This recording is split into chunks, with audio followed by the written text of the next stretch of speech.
Hello दोस्तों, आज मैं आपके लिए लेकर आया हूँ ऐसा एप्लीकेशन जो आप ओरिजिनल डाउनलोड कर सकते हैं वो भी क्रोम से।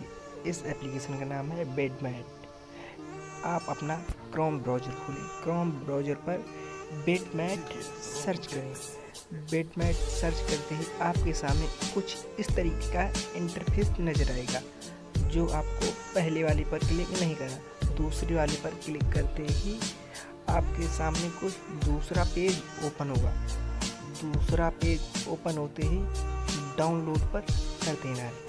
डाउनलोड करते ही आपके सामने कुछ फिर से इंटरफेस स्टार का नजर आएगा, उस पर फ्री डाउनलोड कर देना है। फ्री डाउनलोड पर करते ही आपके सामने आपका बेडमैट सीधा डाउनलोड होने लगेगा। अब आप अपने क्रोम की डाउनलोड में जाकर देख सकते हैं आपका बेडमैट डाउनलोड हो रहा है, वो भी ओरिजिनल। उस बेडमैट पर आपको सारी मूवी मिल जाएंगी जो ओरिजिनल बेडमैट में आती हैं। अगर आपको मेरा वीडियो अच्छा लगे तो like and subscribe my channel को जरूर करना।